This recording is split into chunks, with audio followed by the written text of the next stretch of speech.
this will naturally increase the conversion rate of your offers. Those 4 traits will ensure that your offer is likely a value-driven decision versus solely a price-driven decision. And that's our entire goal. Welcome to Rescale, where I share the lessons I've learned while building our firm into a leading residential investment service company. My hope is that you use these lessons to optimize your real estate business and or holdings, and maybe someday we can partner with you to help you grow even more. Hope you share and enjoy. Cheers. Hey everyone, and welcome to today's episode of Rescale. My name is Scott Ottenreith. I am your host.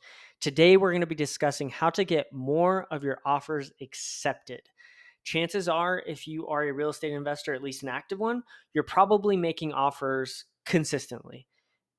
If you are an active investor and you're not making offers consistently, you should be doing that. So let's say you're making offers, and just some offers are just not sticking. And I'll be the first one to say that naturally, as an investor, the conversion rate is low to begin with. And I'm not going to deny that. It just is what it is. You're offering to buy properties at a discount. So, and a lot of people don't like selling at a discount, obviously. But there are some things that you can do to increase the likelihood slightly of your offer being accepted. And the best way that I can kind of describe this is if someone lists their home for sale and they get 5 offers, then they're all traditional, like conventional loan, 25% down, 10-day due diligence period, 30-day close. Naturally, they're going to look at and make a price-driven decision. Which one nets me the most? That's what they're going to do. And instead, we need to somehow get them to think in a value-driven perspective. What are things that this person is doing outside of the price that are super valuable? And that's what I want to discuss today. How to set yourself apart from just the price alone. Obviously, the price is a very important aspect, especially for the typical homeowner. This is the largest asset that they have, right? Of course, they want to make the most money that they can, but there are still some things that you can do to maybe increase the likelihood that maybe they sell for a little bit less, right? So that's what we'll discuss. I think the first one, and maybe one of the most important ones, is being first. Being the first call to a listing agent, letting them know that you are interested in that home. Being the first one that when that price is reduced, you give them a call. When that home is back on the market, you are the first call. And I think that says a lot of things. That one, you're actively looking. You're not, I can't tell you how many times when we list portfolios for people. When we list the home on a Thursday, and that Monday morning, the amount of investors that call me, it is hilarious. I'm like, sorry, man, we're under contract. Like we have 10 offers. Of course, we'll entertain what they want to propose, but I haven't built a relationship with them in time to actually get and talk terms with them, right? And actually build rapport, right? So being the first call means a lot, not only to the listing agent, but also potentially the seller as well, right?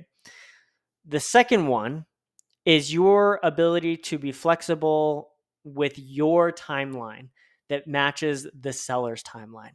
Now, obviously, the gut reaction to that is, I can move fast. I can close in 7 days. That's great. Some people don't want to sell in 7 days. You need to be able to communicate to the selling party that you are flexible with your timeline as well, and you can kind of provide the dream scenario, the dream closing for the seller. Now, some of those things may be a fast due diligence period, but it might be a long close of escrow date, right? It may be you inspect the home. Maybe they can't allow anyone to see the home for 7 days. Okay, well, we'll inspect it after 7 days. Like, of course, this is kind of common sense things, but you would be surprised how many people force their timeline upon the sellers. It happens all the time, and it drives me crazy. It's like, if you, as a buyer, especially an investor, can just adjust your timelines just a little bit, the amount of deals that you would get by doing that would increase significantly. The other thing, if you are comfortable with it, is being able to provide a post occupancy. Now, I know that there's obvious risk there. I'm not saying there's not, right? And there are times to do it and times to not. But if it traditionally,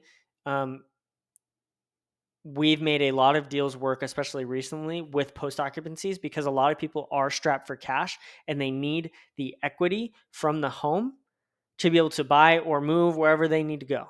And you can save them money by them not having to move twice. Because what's happening is we're seeing a lot of people go to Airbnbs or moving in with their parents and getting a storage unit for a little bit and then going because they need the money from their home, right? It's just another tool that you can input into your offer to make it that much easier for the seller, right? Because at the end of the day, as the investor, we care about getting the deal.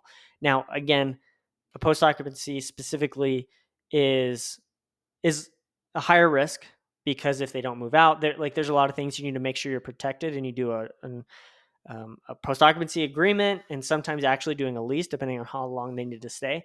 But that is a way to be different than traditional buyers, because traditional buyer isn't going to do a post occupancy. They can want to move in right away, of course, right?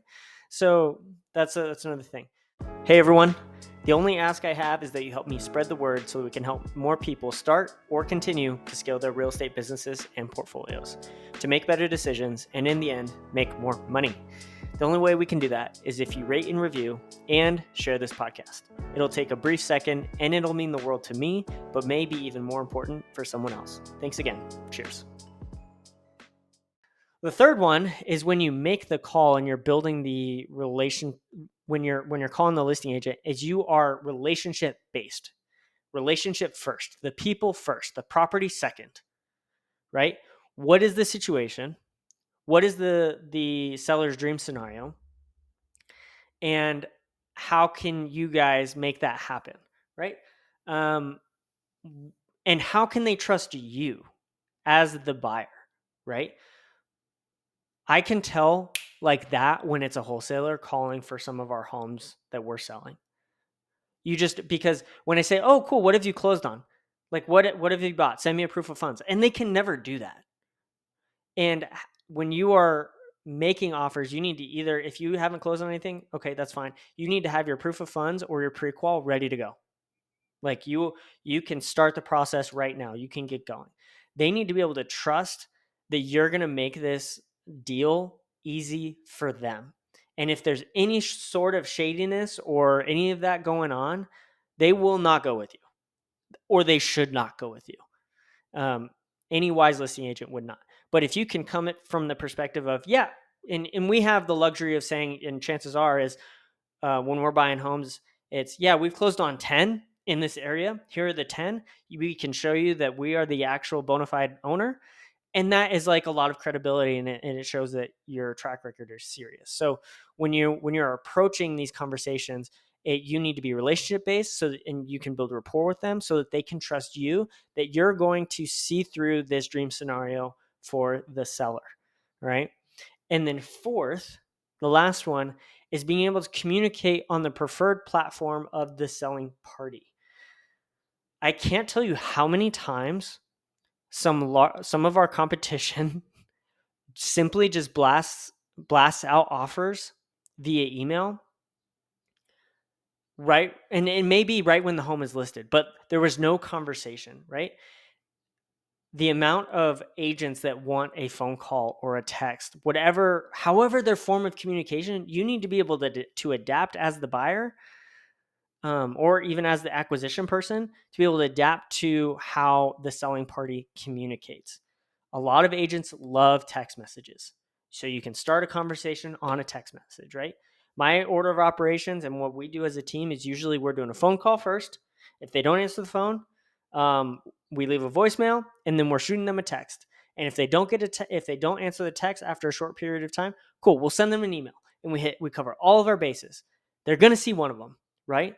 And I think if you are kind of batting yourself in a corner to just do one form of communication, again, something is better than nothing, but I think you're leaving some money on the table, because I think if you are able to adapt in how you're communicating with these parties, I think you get more deals locked in, right? If you're texting, if you're calling them, it's more personal. If you're just emailing, it's just not, it's more robotic, right? If you're a real tangible person, which obviously, like if you're listening to this and you're making offers, you're a real person, and let them know that. And that's how you build a relationship. So I would say, kind of summarizing, if you are first, if you're fast with your communication, you're flexible with your terms, and you're focused on the people, not the home and the price, and you're able to communicate on their preferred platform, this will naturally increase the conversion rate of your offers. Those 4 traits will ensure that your offer is likely a value-driven decision versus solely a price-driven decision. And that's our entire goal.